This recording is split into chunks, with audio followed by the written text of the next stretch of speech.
Hello, everyone. Welcome to today's Hot Topic program, the first for 2026, The Grandmother Hypothesis and Human Origins with Dr. Kristen Hawkes.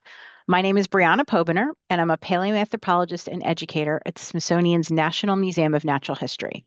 I'm a brown and gray-haired woman in a blue shirt wearing headphones in front of a Zoom screen with an African savanna photo with grass and an acacia tree behind me. Whether this is your first time joining us for Hot Topics or you've attended before, we are so glad to have you here. Before we get started, I have a few housekeeping notes. This discussion offers closed captioning. You can turn the captions on or off via the CC button, which should be located at the bottom of your Zoom interface. We are in a webinar format. We can't see or hear you. So as you have questions, please go ahead and submit them to the Q&A box, which is at the top or bottom of your screen. It looks like two speech bubbles. So we can sort through as many of those questions as possible. The Q&A time really flies by. The Q&A box is also where we might share any relevant links during the program, so keep an eye out there. We'll start with a presentation by our speaker, Kristen Hawkes, and then I'll join her here to take your questions. During the presentation, I will also write answers to some of your questions, at least any that I can answer, as will another member of our behind-the-scenes team, Dr. Ryan McCrae. So now I'd like to go ahead and introduce our speaker. Dr. Kristen Hawkes is Distinguished Professor of Anthropology at the University of Utah. She uses observations of foraging and social strategies among hunter-gatherers to help explain what happened in human evolution. Her studies of life history evolution began with ethnographic findings in two large field projects studying the behavioral ecology of hunter-gatherer populations in Paraguay and Tanzania. Results from those foundational projects suggested that, contrary to long-standing expectations, men's hunting was aimed more at status competition than at provisioning mates and offspring. Grandmothers played the key role in providing for youngsters when the mothers of those youngsters bore their next baby. These findings, combined with the theory about mammalian life history evolution, indicated that the provisioning role played by grandmothers might explain the evolution of human longevity. So now I'm delighted to welcome Kristen to the screen to share her presentation. Thank you, Brianna. Am I there? You are on screen. You just need to now share your presentation. Okay, let's see. Share screen. Where's my, it says it's your screen. Sorry, folks. That's okay. Removed from Poolbar. Where is my chance to, wait, no. All I can see, apologies that That's all right. Is your my PowerPoint screen open? share thing says share settings, which is weird. I actually want to share my screen. Share screen.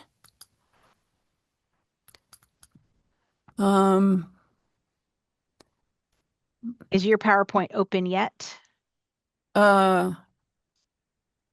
I can open it. That would be step View one, and then you can slideshow. share it. Perfect. But the problem is, are you seeing it? Nope, not yet.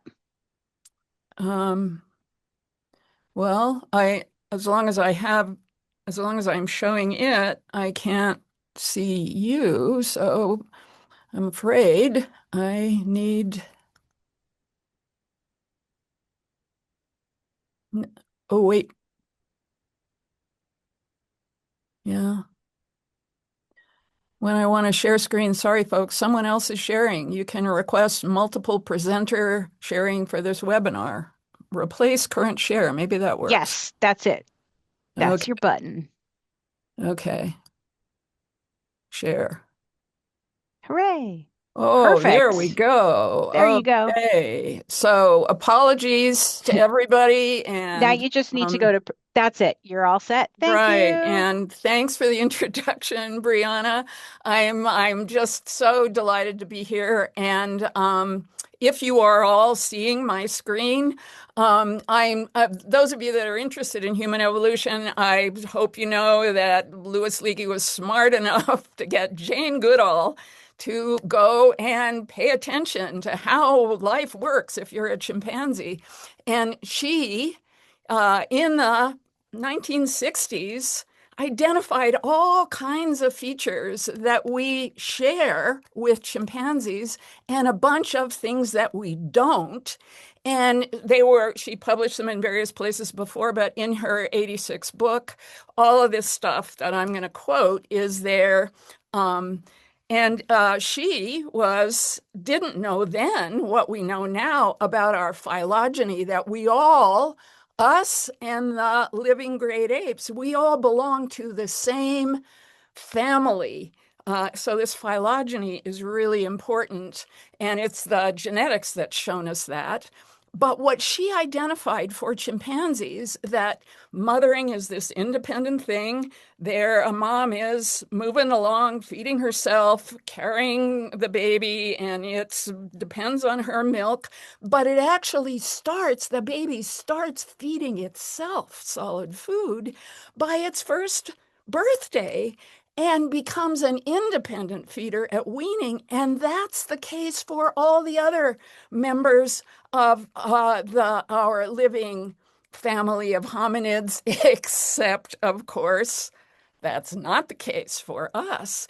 And the favored story has long been that what happened in our evolution was hunting animals became a much better way to make a living. And so the hunting hypothesis assumes that ancestral males started hunting, going forth, getting big prey, and then bringing home the bacon to mom and the kids so she could pile them up. And so instead of this independent one at a time thing, all of these close birth intervals characterize us.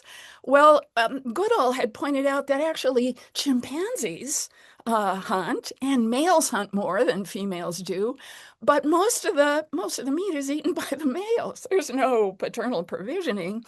And so the story underlines how it's really our big brains, that are behind the human story, that having these bigger brains, we could learn more, and ancestral hunters could be more effective at getting large prey, and therefore all of the things I just talked about with the hunter. And these Hadza folks I'm using to exemplify this, we're going to talk about the Hadza quite a bit, this Hadza hunter, his wife, and all those kids, and there he is with his tools, but he's claiming her and those kids.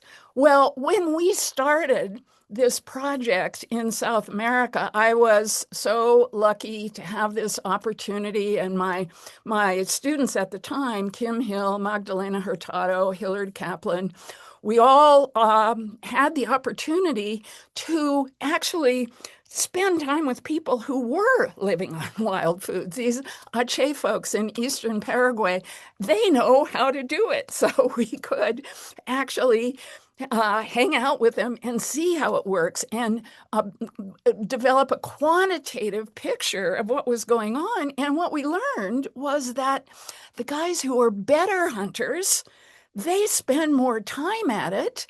And whoever gets the big animal always definitely gets the credit, but he doesn't own the meat. He doesn't even distribute the meat. And his wife and kids don't get any special share. So what the heck? What's up here? And it is not the case here that men's foraging is paternal provisioning. So is the fitness-related benefit something about reputations? After all, everybody does know. Well, then I was so lucky to be invited by Nick Blurton Jones, then at UCLA, to join him in a project in northern Tanzania. Me and Jim O'Connell, who had also come to the University of Utah, a Paleolithic archaeologist, the three of us all had slightly different burning questions that we were so eager if Hadza folks would let us hang out with them, because this is a part of the world where there's this deep record of our history in the fossils and the archaeological record, because the Hadza country is just right on the edge of the Serengeti, and it's right. Laetoli is just across the lake with the footprints. The Olduvai Gorge is so close, and all those absolutely amazing, enormous herbivores that's where they hang out, and all of the carnivores that compete for those big animals are there, and that's where Hadza folks know how to actually manage all of these opportunities, and where O'Connell could watch the formation of the archaeological record. So because it was his focus, he recorded what happened to every single big animal that was taken during our stays, what happened at the kill site, what happened when things came to the residential base, how all of the things that happened to the faunal record. And these guys are amazing, successful at hunting and aggressive scavenging. And because the animals are so big, if we take the long-term average, they're twice as successful as the Aceh guys are. But, with something this size, you can't say, I think I want a kilo of giraffe. Well, you have to take the whole thing. And so it is this bonanza. I mean, a giraffe is a ton of meat. And so everybody comes to the kill site except the littlest kids, and eats as much as they can. And Hadza folks arriving there say, "Where's mine?" And everybody eats as much as they can, but there's so much that they also carry it away. So these guys have these powerful bows and arrows, but when we look at the failure rate, they're not successful 5% of the days, and they go every day. And so if we look at the average chance of capturing, these guys hit only once a month. Well, that's no way to feed the kids. And because what we were doing was trying to record what everybody did. I mean, people were so generous and let us hang out and do that. And so in contrast with what's going on with the other great apes, what goes on among the Hadza and was going on, James Woodburn started working there in the 50s. He reported all of this stuff, but didn't quantify it. That's what we were doing. And what happens is the women and kids, they go off and forage and eat all kinds of stuff at the acquisition site. But especially for the thing that is staple around the year in this savanna environment, the kids are just too little to be able to acquire enough to feed themselves. And people were wonderful and let us weigh them. And so wish we'd done more of it, but we ended up with a sample that showed that it was the mom's work that was the crucial thing for the weight gains of the kids until she had a new baby. And then she's got something else going on. And although women continue to forage as this woman in the photograph her son is, waiting for mom to, provide food for him, but she's got that little one. And then when mom has a new baby, that correlation between kids' weight changes and mom's work went away, and then the correlation was with their grandmother's work. So there you can see a woman who has a new baby and her mother is preparing her tools to go to work, and there are the grandkids eager for grandma to go forth and make sure they get well fed. So what we were seeing in such contrast to what goes on with our great ape cousins is if ancestral populations were depending on these savanna foods, the little kids can't do it. adults can get predictable daily rates on these plant foods, especially these underground storage organs, these deeply buried tubers. And because of the way you get them, you do better if you're digging next to somebody else because they help open the hole, and you do it in batches. And even more so if you're cooking them, because a single fire, you can cook all kinds of stuff on that fire. So the women who were past their fertile years, they were continuing to get rates just as high as the women in their childbearing years. So they were adding foods to these piles, but they weren't adding new stomachs. And their work was subsidizing the dependence of the still fertile women so they could have the next baby sooner. And Goodall had actually laid out all these pieces so long ago.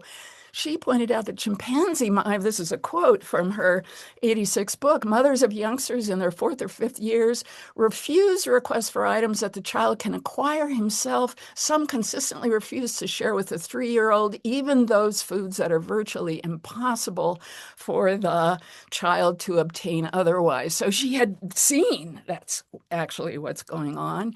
And she had said in her 86 book, I think old age begins at about 33, and very few survive to be placed in that category.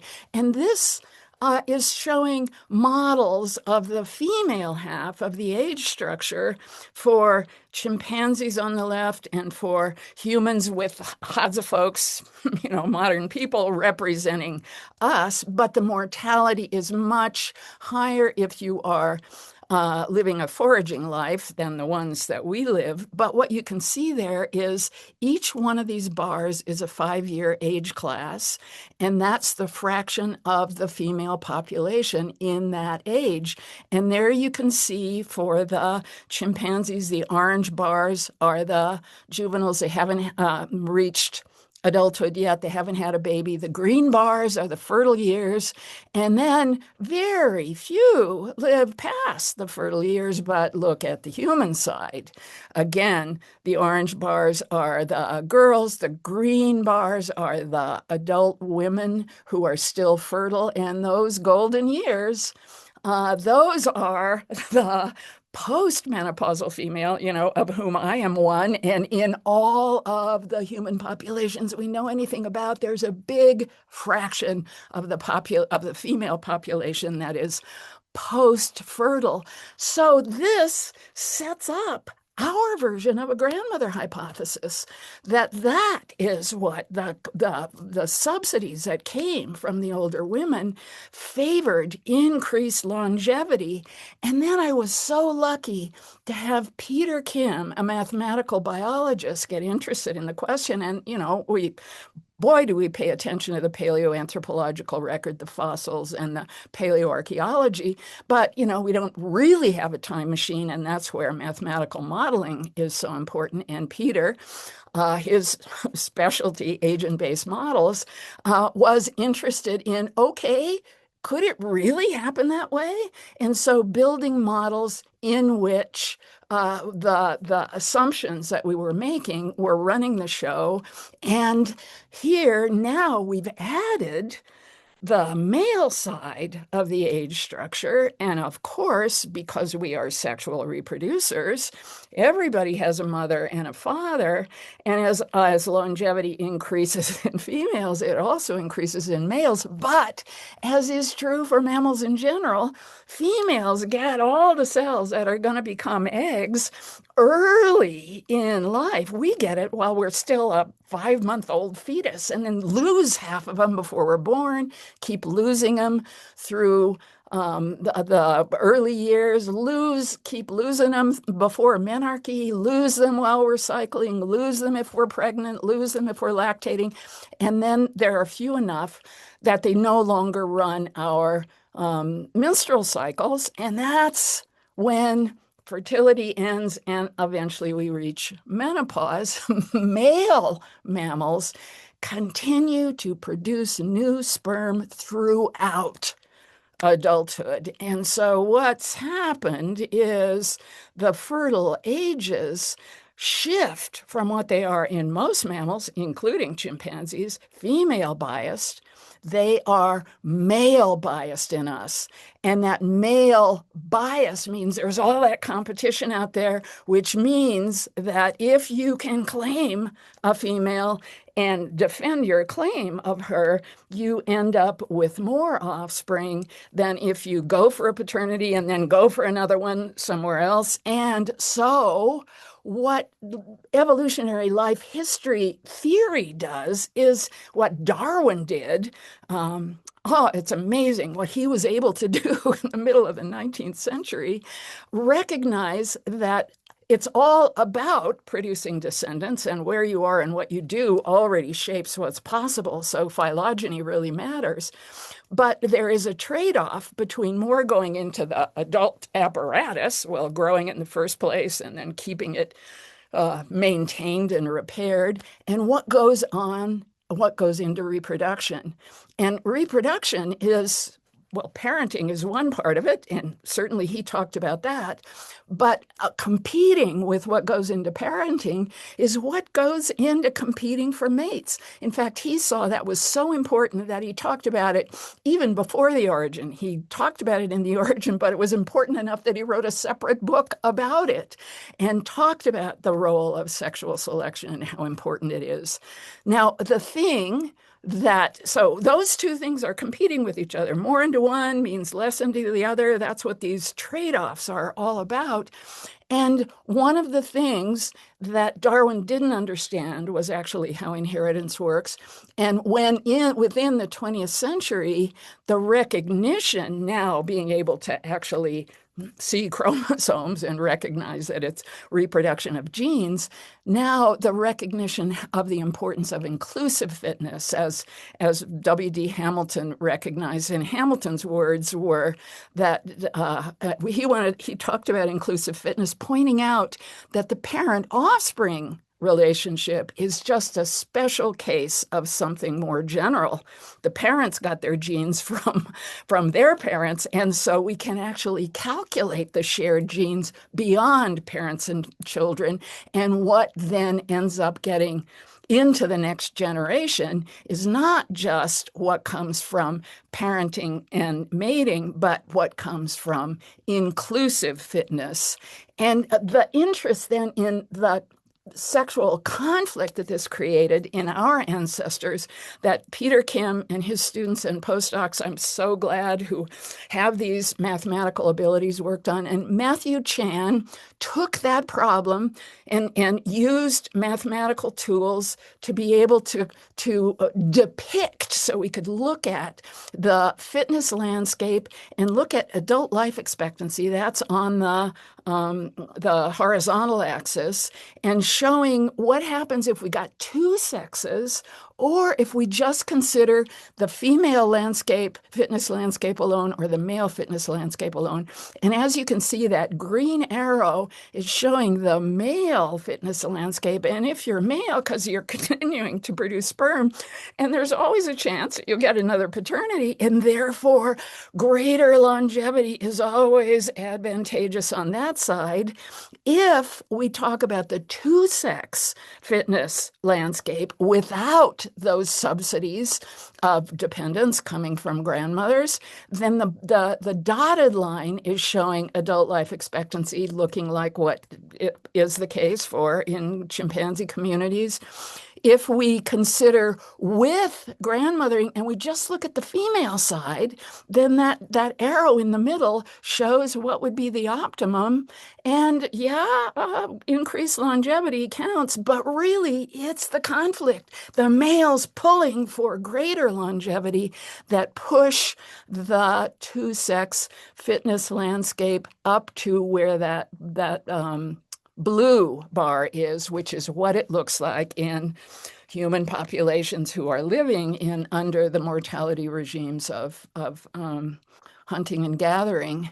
And here are some data, some actual data showing exactly that. We talked about the Aceh, and this is from Hill and Hurtado's wonderful book looking at Aceh life history. in which and Nick Blurton-Jones, Hadza, looking at that case, and these are figures they both provide in which they and I've lined them up so that the ages match. And of course, what you can see in the red arrow, that's where female fertility is essentially zero. And so all those males in older ages are still getting paternities, and the males can't have any more offspring, any more paternities than there are babies. So they're competing with the young guys. And to the extent they succeed, and the figure shows they do, that brings down the age-specific fertility of the younger males. They are being dominated by the older guys. And if we go back to the Hadza example, where these guys taking these big animals, taking them away from lions and hyenas, in our data set, in O'Connell's recording all of these cases, almost 2/3 of the large carcasses that were taken, there were lions and hyenas on the carcass, and the Hadza hunters always succeeded in driving them off. And so the story is known to everybody. Hunting reputations, being good at that, really matters, especially to the other guys. And so if we look at the cumulative paternities by age in both the Ache and the Hadza cases, well, you see, again, the ages on the horizontal axis and female fertility ending before 50, essentially the average ending before 50. And those old guys who are getting paternities, those are paternities the young guys do not get. They're being dominated by the older guys. And so you see all those guys in ages where you might expect them to be married and having babies, they're getting zero because the older guys, they are deferring to the older guys. And Nick looked more closely at this with his Hadza data. So took him a long time to do all these analyses. But if you look at the top figure, what is true for both of these ethnographic cases, everybody gets married, but the marriages are very rarely lifelong, and they break up all the time. And so actually analyzing what's going on with that has been part of the work that we've done together. But as you can see in the top figure, through those fertile ages for women, about 20% of them are still not. There are periods when they're not married. So their marriage has broken up. Then as their fertility is ending, well, then it's less likely they'll be married. But those old guys are still getting married, and especially the guys who have reputations as really good hunters. And the bottom figure shows that for what Nick has tabulated is how long it takes after a breakup to get married again. And what he found was that the guys with the reputations, when their wives' fertility is ending, that marriage is likely to break up and they marry a younger wife. And when the breakups happen throughout their adulthood, they tend to marry again much more quickly and marry a younger wife. So they spend most of their adulthood married to a fertile woman, and they end up having more babies. They have higher reproductive success, not because their kids survive better, but because they have more of them. So we got this picture in which the male bias mating sex ratios are favoring mate guarding, and hunting reputation earns the tendency for other men to defer. I don't want that guy as an enemy. I'd like to have him be on my side. So if he's making a claim on her, I back off.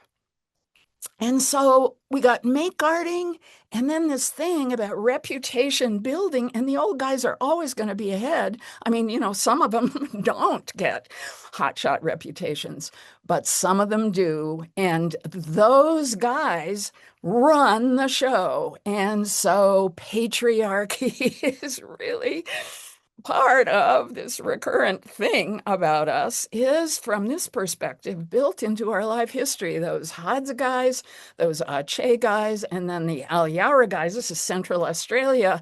And once again, it's the old men and what they do that absolutely keeps the universe ticking over.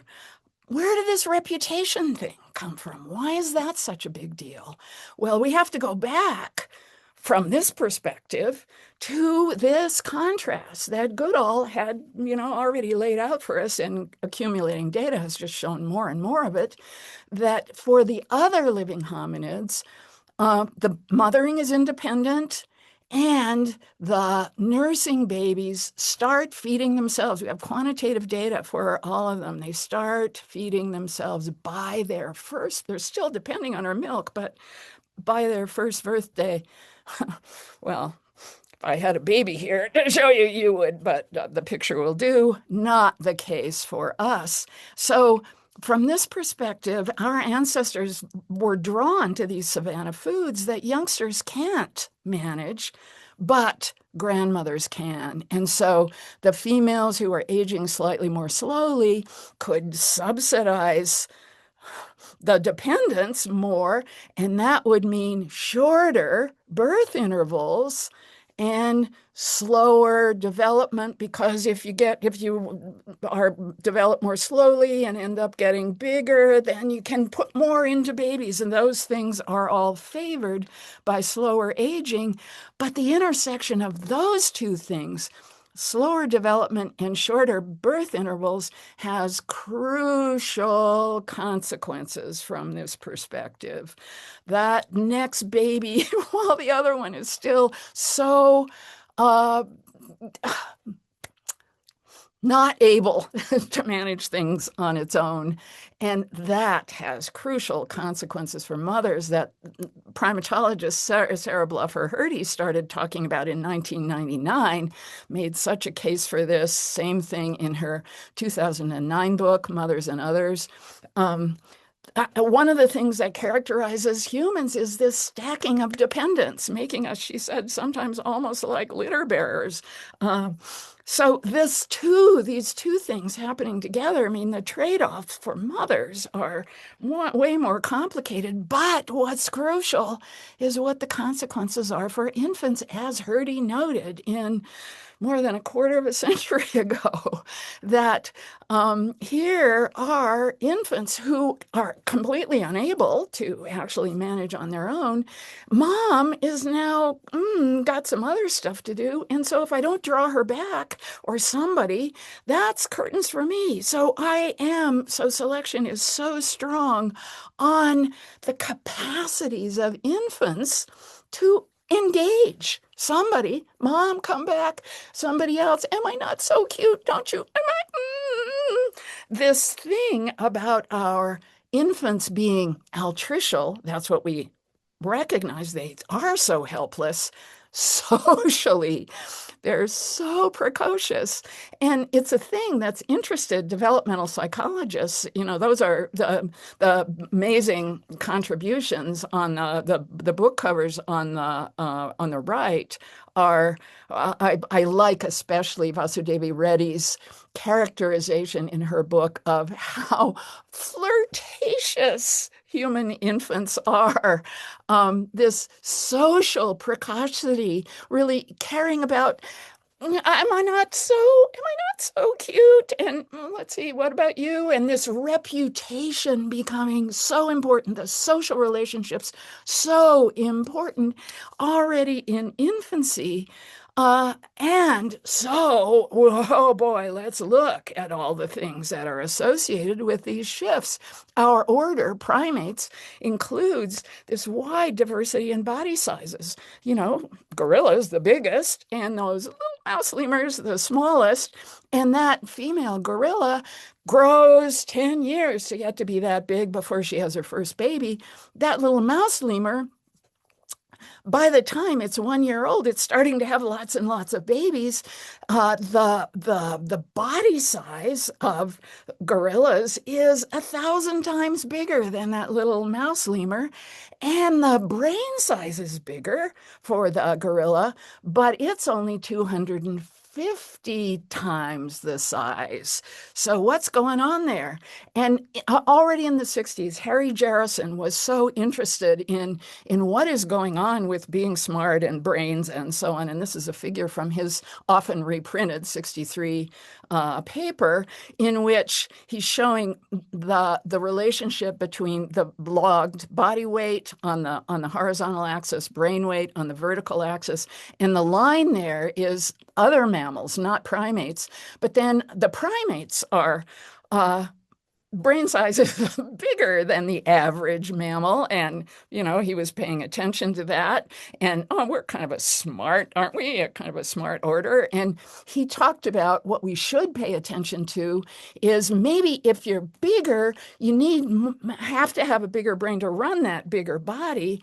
But the part that's extra, that could be a measure of intelligence. And so he talked about what he called encephalization quotient, the brain weight that you observe in a species relative to the brain weight for a mammal of that same size, the average mammal.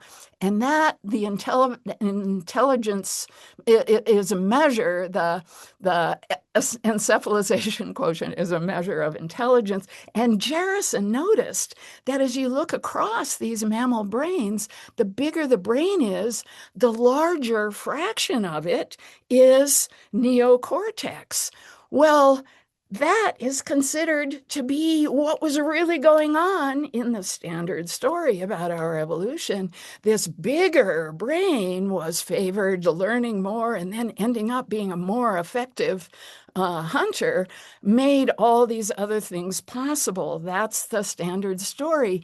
Well, Barbara Finlay started, she's a cognitive neuroscientist, and she started paying attention to this. And in 95, she and Richard Darlington published a paper in which they pointed out that the size of brain structures varies so much. What must be going on across development has to be important.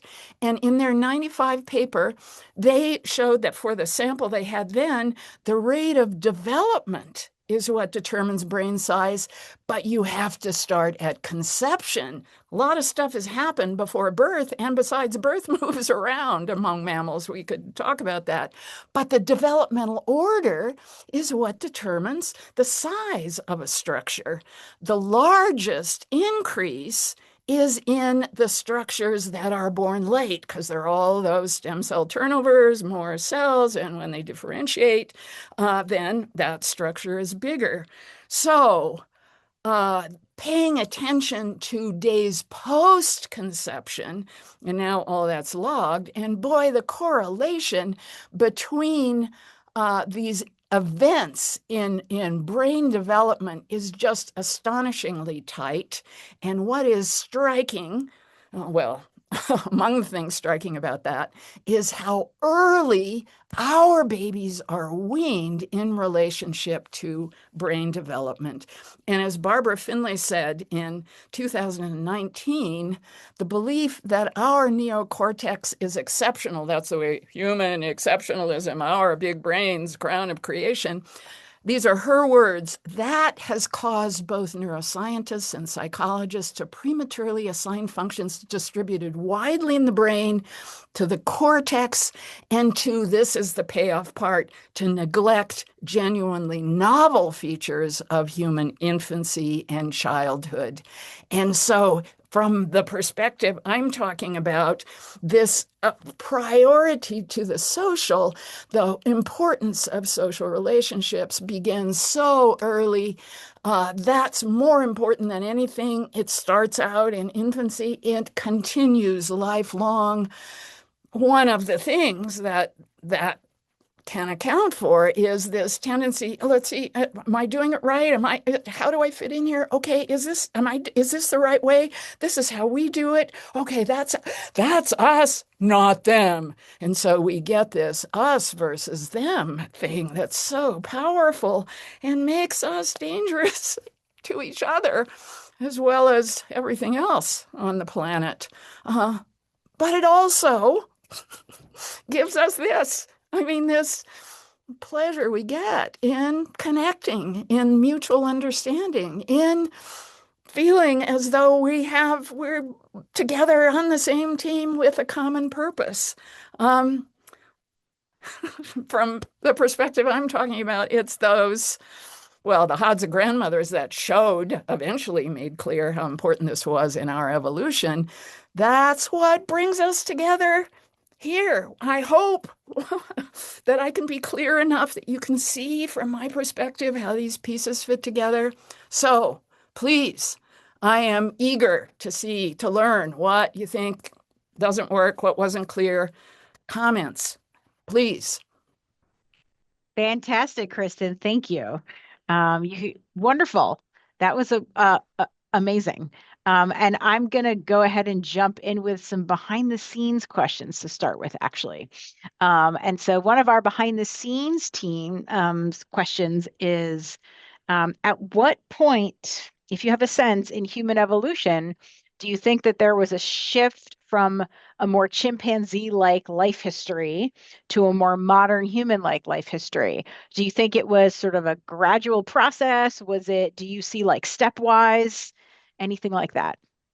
Well, again, it depends on which part of the evidence you look at. But Hmm. one of the things that characterizes Homo erectus, big Homo, is Hmm. getting into all these environments all over the temperate world.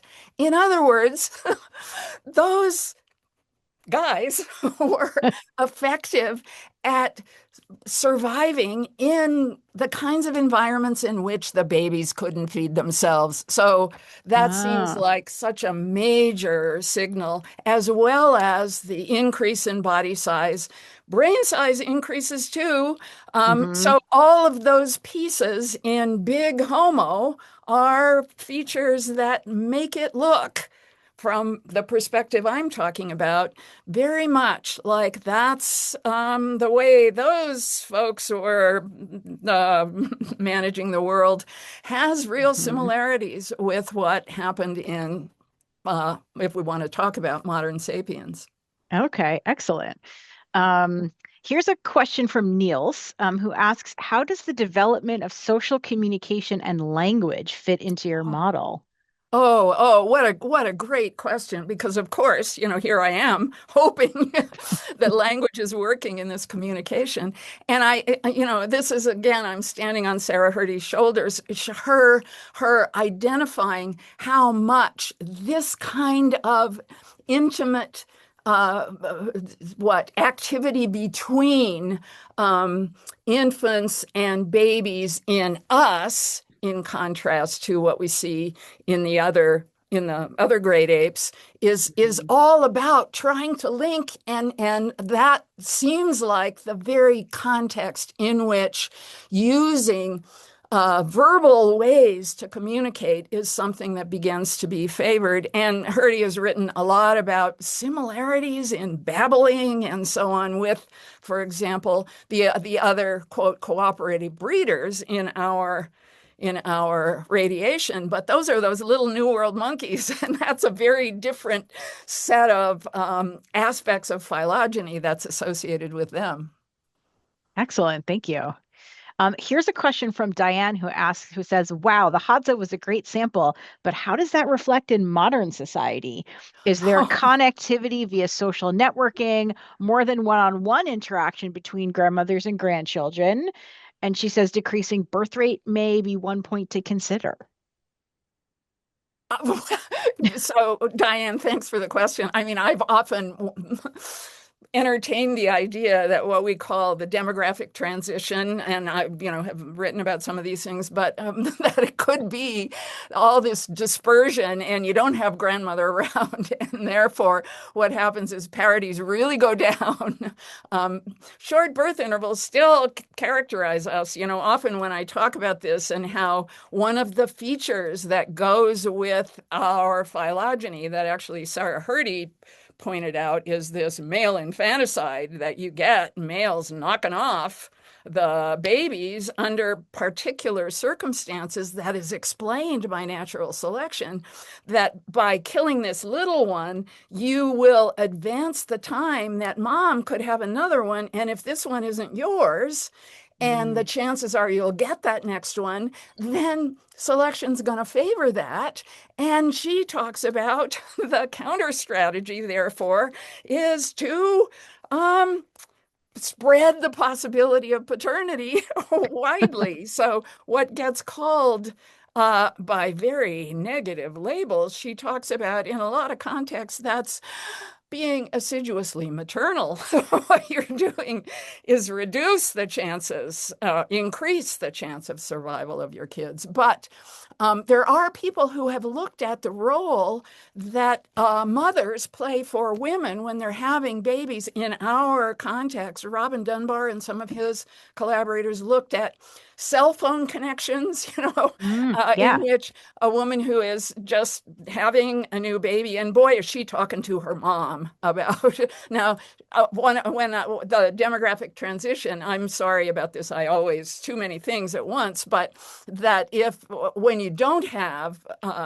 grandmother right there, which is characteristic of the Hadza, then that means that you really can't, you have to wait. And so we do see, and I could, show you how this decline in parities in numbers of babies that women have, that can be associated with this dispersion of relatives. So one of the things that's weird about our socioecology with real negative consequences, but they're the positive ones that we choose, is living in these separate nuclear families. The door is shut, picket fence around. We not even sure the kids should go out and play with the neighbors. And so it puts so much load on those particular relationships.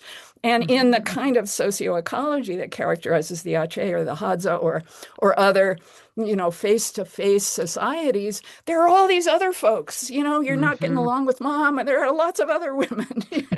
Anyway, so the conflicts of interest, something that Sarah Hrdy really underlined, conflicts of interest really start. If I were pregnant, some of dad's genes would be in that baby. And so me and that imagined fetus, actually our fitness interests are not perfectly aligned. Those conflicts of interest are everywhere. And that shapes social life.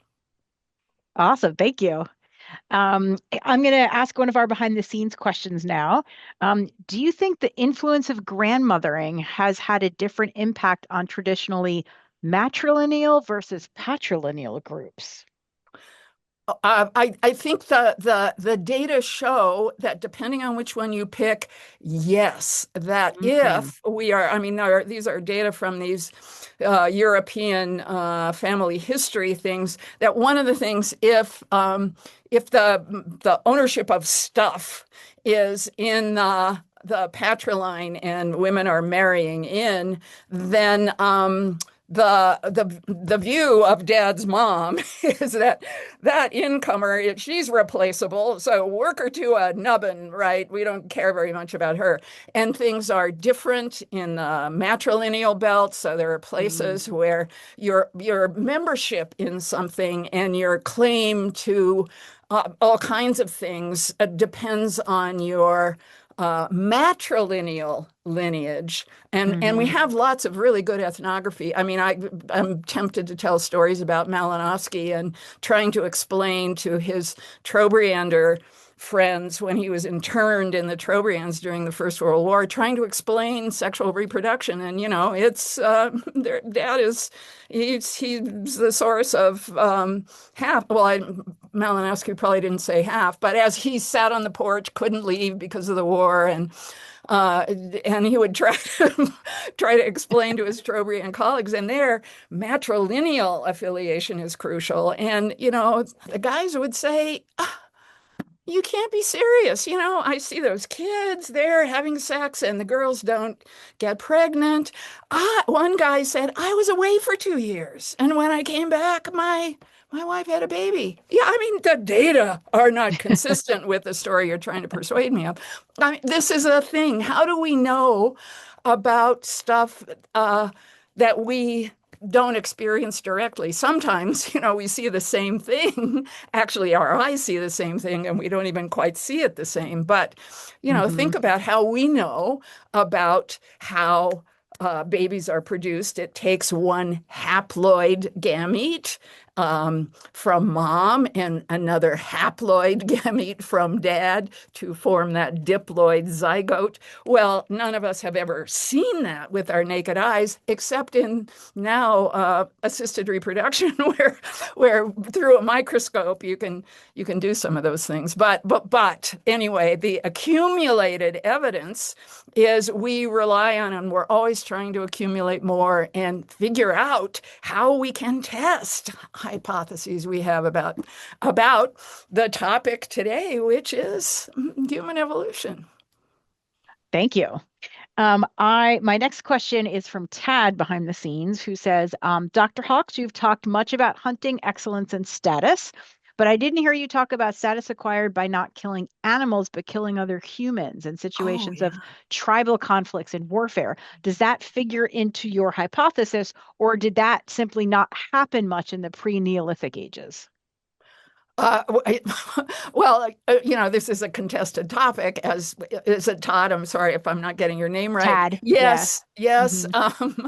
As you know, it's a contested topic, but many lines of evidence show absolutely that intergroup competition has been a very big deal, and this.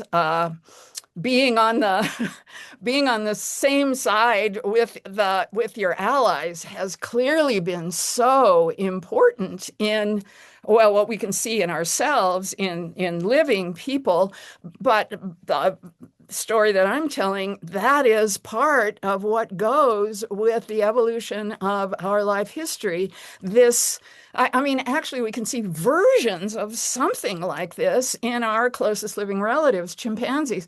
Bonobos don't do this as much, although the males, now the data show agonistic interaction among the males is actually high among bonobos.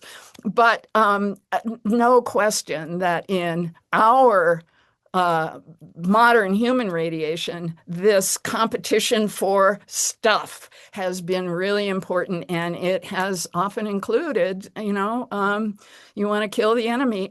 This whole thing about being on the same team and feeling like you're on the same team, and we feel so good about that, and that can mean well, I don't know. We're all enjoying the Olympics and we feel Yeah. something about being on the same team, but it can also mean those guys are somebody else, and therefore, whatever you do to them, well, is okay. Mhm. Yeah, thank you. So here's a question from Urate who says, wow, great talk.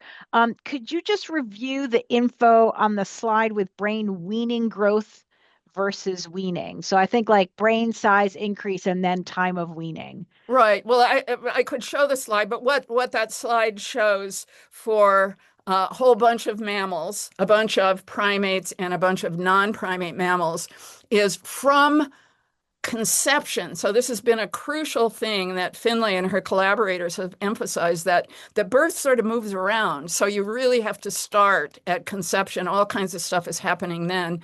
And actually, when birth happens, is really going to, I mean, if you're, say you're a wildebeest mom, that baby is going to have to run across the savannah as soon as it's, almost as soon as you drop it. And so this thing about exactly when birth happens and these other aspects of development are negotiated between what mom can do, what the baby can do, and so on. Selection on both sides, conflicts of interest. But what that figure shows is this maturational progress scale that Finlay and her collaborators have developed that now includes 271 features of neurodevelopment, of neurogenesis. And the thing that their inquiries have found, I think when they started out, they kept thinking, we can't be right. Let's get another taxon and measure another thing. And they just kept accumulating data that were consistent with the brains of us and other mammals are so tightly constrained, the way they develop.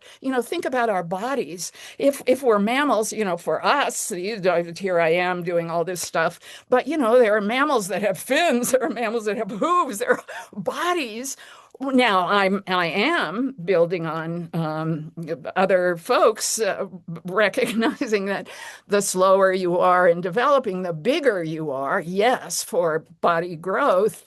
But what's going on with brains is so constrained, the order in which things happen if you're going to have a mammal brain.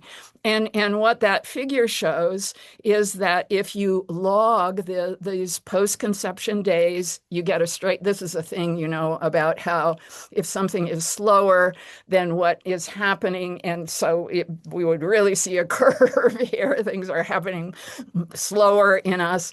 If that's logged, then we get a straight line. And what they have shown is that these things are so tightly correlated, this order of development across their sample of mammals. So, like 0.99 more nines, these are so tightly correlated. So what that's showing is that's what the lines are. It's logged post-conception days on the vertical axis. And then the thing I was highlighting was in the sample so far was chimpanzee and orangutan weaning age. Orangutans, it's amazing that we still have them, because, wow, their intervals are so long. They are weaned so late. And then, these things are always tricky because we're talking averages and depends on the sample. But weaning ages for foraging populations are on average, right about 3, whereas for chimpanzees, it's 5 and longer, and then 7 and even longer for orangutans. Holy Toledo. And then they've already started feeding themselves before they're weaned. Not so for our babies. So that little weaned kid is still really not able to do very much for itself, so dependent on somebody subsidizing that kid. And that is the thing that this whole grandmother hypothesis perspective really underlines as the fundamental source of this very thing I'm trying to be clear about. So we get to realizing that this wanting to communicate, the social getting clear about, are we on the same page, is so important to us. Whereas, if we were chimpanzees, we sure wouldn't be doing this. That we could probably say that about a lot of things. So all right, we're almost out of time. I have one more question to ask, behind the scenes question. So, and I really like this one. Looking back, what made you interested in studying life history in the first place? Or was it more a matter of circumstance? Oh, I would say I've just been so lucky. And it was, I started out as a cultural anthropologist. My dissertation fieldwork was in Highland New Guinea, not with foragers, people who are pig keepers and gardeners. And it really was the luck of coming to the University of Utah.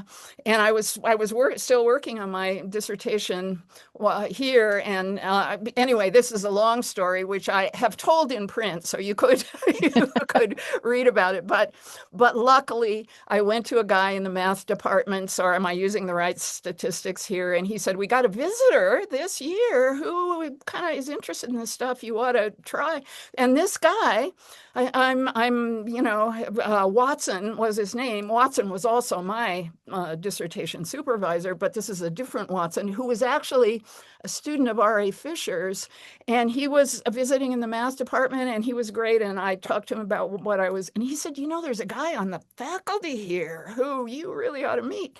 And that's how I met Eric Charnoff, who was a theoretical biologist in the in the biology faculty here at the time, and Charnock was so patient with my stupidity, I mean, and he tolerated it, and he just directed my reading, and oh my God, we can explain aging.